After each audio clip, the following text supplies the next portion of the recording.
A note before we begin this episode. Please be aware that there might be content disturbing to some people.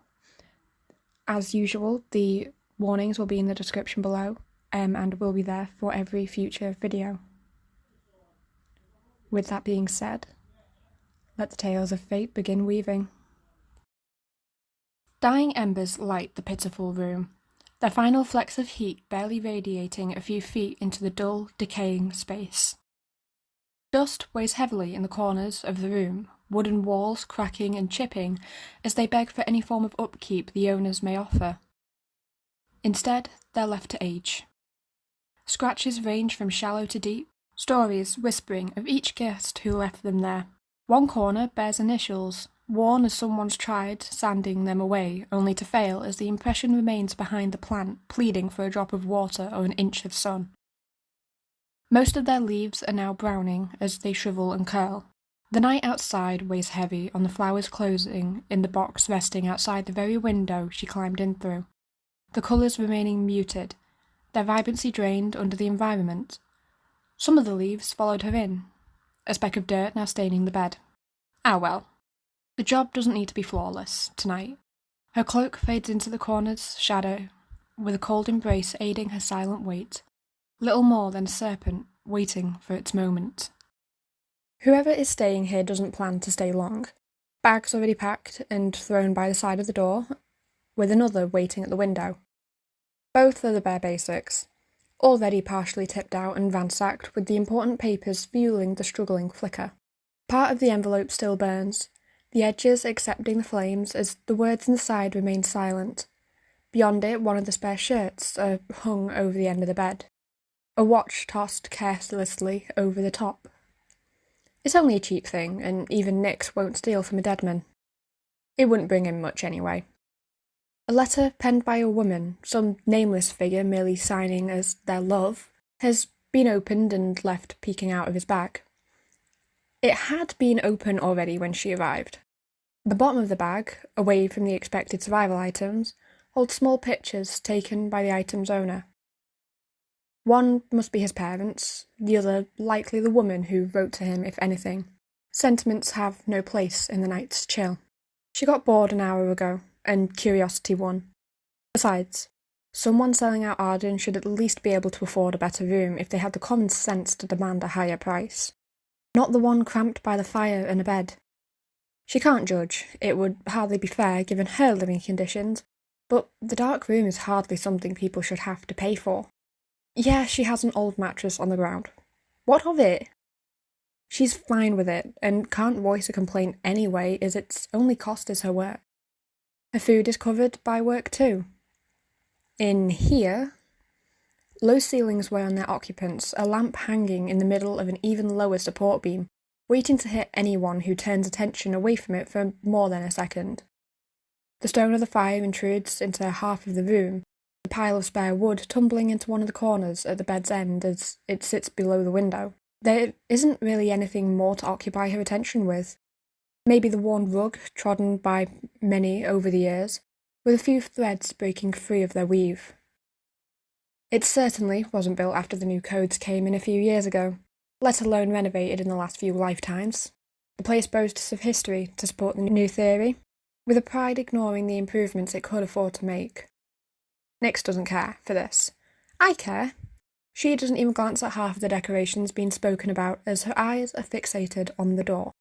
Behind the door, Nix channels the energy to hover above the ground, spreading it wide to compensate for the unnatural glow that will occur below it. The waves shift and hum according to the buzzing under her skin as she silently waits for something to disturb it. Can I let you in on a little secret? Below her mist, the ground remains untouched. The shadows sit as they should, unbothered by the additions Nix stirs. All of the candles and lanterns illuminate the areas they should, the carpeted floor holding a small strain of light, yet one Nix can't see. Even she wouldn't know the cause of this. That is for later. For now, the wave welcomes a new footstep at the entrance of the hall, a glance tossing itself over his shoulder as an eye traces the corner of the room and passes each beam in the ceiling strong enough to support someone of the right training. Fate is calling him, yet only his paranoia spurs such motions. hunched shoulders making him small as he slinks further through the hallway. They wouldn't look for him in a place like this, would they? No, it's too busy. Yeah, the rooms are cheap, but the bar itself harbours a closer community with eyes in too many places. Any stranger entering downstairs is usually greeted by a smile and a log of questions seeking information. A name, a job, reason for their visit, all the casual small talk travellers make. Then the locals want stories and tales from afar before anyone even gets near to the inn's actual rooms. Besides, he can shout and alert the guards of enjoying a drink downstairs, and possibly run. Just until he can leave. It will have to be tonight, especially with how close the shadows seem to grow. Are they actually curling around his ankle, or is he imagining this? Dark tendrils seek to claim his foot, but they can't be. No, it can't be. He'll just grab his bags, get on the next car out of here. By morning light, the underground would have lost all traces of him. The key weighs heavily in the lock. It is locked, no one should be inside. If they'd picked it, then he would be able to tell, and the door doesn't tell any signs like those of forced entry. Anything he can tell himself to slow the racing of his mind and the pounding at his chest. Another click cuts through the hall as the key turns slowly. Have the shadows moved? They almost seem to cover everything until he blinks and they return to normal. No, they couldn't have. Between you and me, they have. The waves have stilled and drawn themselves flat once more. Another hum silenced as her weight drew towards its end and the environment is freed from her grasp. His name doesn't matter. No file included it. Only a picture and the room number alongside the crime, so why dwell on it any longer? A second tick draws out as he slowly peers around the door, the creak echoing down the hall towards the voices downstairs. Not that anyone hears it this time. Hard grey eyes scan under this bed and he steps around into the closed room, a small click from the door's latch cementing his fate as the point forms itself in the air. Nix can consider that a moment later. Blades don't just form from nowhere, and all rules of the balance would agree. Give and take. Give to the light to take from the shadows, two sides of one coin. Yet her work lies out before her, stepping ever closer to the bed as he remains blissfully unaware of the dark blade growing sharper behind his shoulder. He instead inspects his bag, tugging at the shirt on the bed and shoving it into the bag without questioning how it came to be there. The dirt on the bed is similarly overlooked in his hurry, as are the new leaves decorating the ruffled covers. For all of his consideration and backwards glances, he doesn't realise he is joined by a second shadow familiar with the corners he so commonly has taken to checking. One whistle gives it away, the broken, crystal-like shard piercing the man's shoulder in a matter of seconds that drag themselves out for our irrelevant rat. She should be better, needing only a single strike, yet it's her mission. As long as his final breath is drawn tonight, she's in the clear. He spins, making a stride to the door with a face contorting against the ache twisting through his arm. It's futile, I can tell you that much, yet hope still burns in the traitor's core, fueling another desperate grasp, reaching out for the handle. It only earns a wince, as he pulls at the blade still pressing further into the socket, crimson growing noticeable even in the dark. He tries his other hand at that notice. Only as the second blade joins the first do his eyes scan towards the corner, Nyx shrouded in the shadows as she meets his gaze. Clouded grey continues to monitor her raised fist, guiding the blade before flickering to locate its source. It has none. Nyx knows this much. She can just feel it through the comforting system drumming energy through her as it moves to rest by his neck. So you're the dog he sent after me? Come on, name a price and I'll be gone by sunrise. I can give you half of what I was paid. What is the saying? People tend to go through 7 stages of grief. Well, he skipped a few and gone straight to the bargaining after the denial. Perhaps he would have a chance if Nyx were a few years younger, a little less experienced and a little less concerned by what awaits her should he live.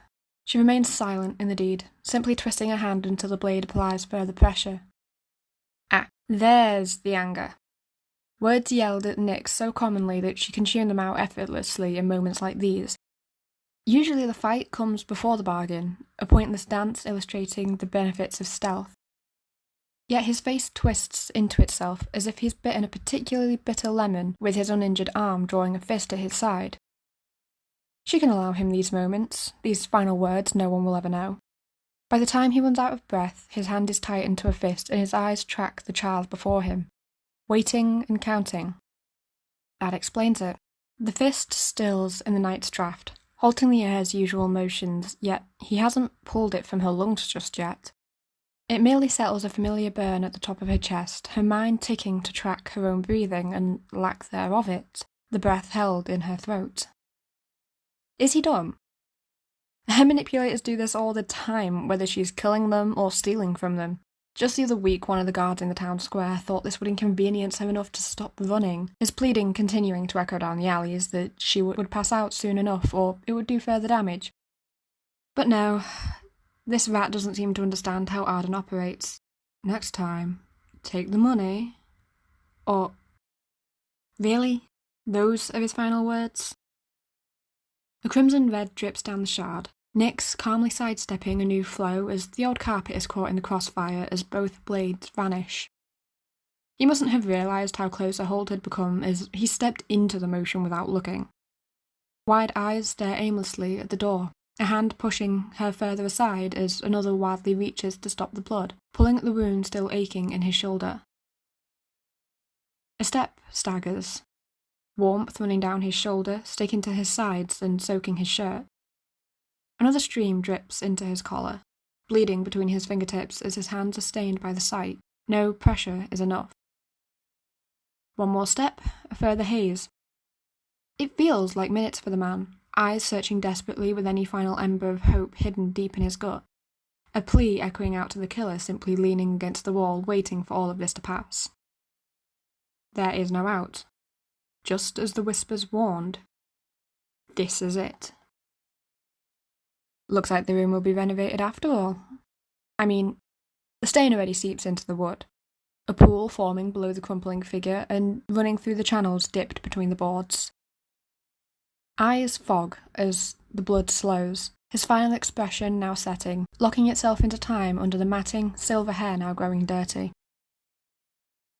Small inhales welcome the air back to Nyx's lungs, the man's hold loosening to each weak beat his heart attempts to make. She could have held her breath longer if she needed to, just like how she could have had him dead before he ever saw her. There isn't a reaction on her face. No edge of guilt or remorse as she commits the man's appearance to memory. She should pity the owner of the inn before anything. No older couple deserves to deal with a body, let alone one with this much clean-up involved. Yet, it isn't her orders to cover it up. Actually, the document said to make it found. Let it be something people spread whispers about between the crowds of people and let blame spiral. Hollowness rests comfortably across Nyx. It stirs a numbness inside that smothers all other emotions trying their hardest to break through, as she's learned that this way is easier for the moment. What evidence did Arden want again? He mentioned something that she should grab. An item or something from the man? It's a little hard to recall at the moment, as the body stopped breathing, his back no longer rising in desperate grasps. Stealth could have been easier. He did have his back to her when he came in. Did he have a family beyond that mystery lover? Most would attempt that line of begging if they did. Nyx has to stop those thoughts there, a deep breath forcefully pulling her eyes away from the sight burning into her memory, as fuel for further nightmares to come. It changes nothing. It never does. And Nyx dwelling on this now does nothing for her. She knows this, instead turning to the door for a second before resolving that the window is a safer choice for her departure, fewer eyes to question her. Of all the reports to come across Lyra's desk, those of that cursed bandit group is by far the worst pile her father could plausibly send to her. I mean, just this morning there's another cluttering her workspace with news of another deaths credited to them. The evidence it's them? Non-existent. Naturally, but this is hardly a matter she can resolve at the moment.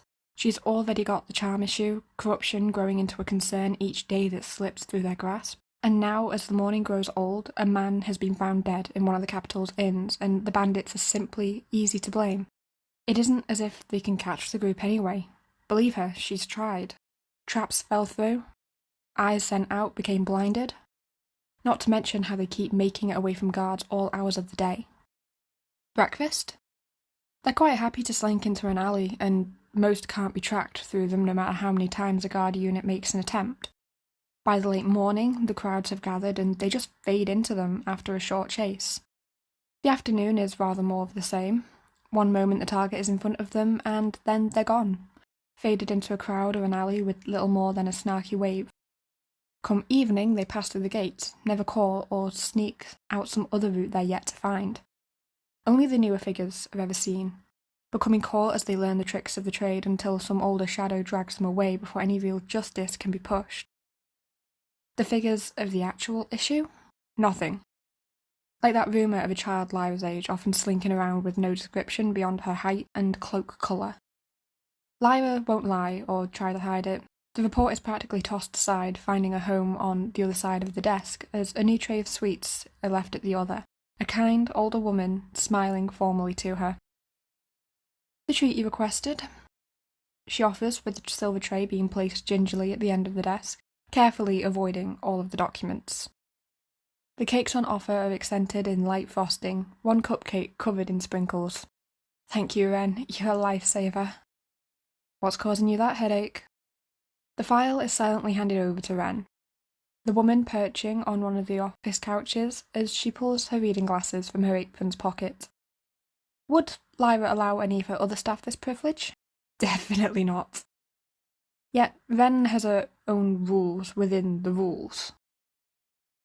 It takes her minutes, eyes scanning the file as Lyra remains behind her desk, toiling over other agreements and trade routes. One of the mountain paths has recently grown blocked, trade needing a new route until the rocks can be cleared, and the area deemed stable. That's more worthy of Lyra's time than an unsolvable issue plaguing the city. Ah, your father had no solution, so sent it to yourself, Ren accuses, speaking openly as a force of habit. Lyra, you ought to send it back, rather plainly. You've given half a dozen ideas handling this, and they've evaded each time. Upping patrols didn't work, focused training didn't work, and increasing the reward hasn't. Perhaps another will have better luck with it? I can only hope. Searching the forest revealed nothing, and infiltration never did work. Very well, I'll discuss handing it elsewhere over dinner tonight. Father and Mother would be willing to at least hear me out. A murder with no leads, other than a single group beyond the wall. Investigations wouldn't reveal much if they pushed further. She'll be quite alright to put all of this behind her. Hey everybody, I hope you enjoyed this week's episode, and I hope you stick around for the next one. All of that being said, I hope you have a wonderful day, night, whatever it might be, and do join us next time.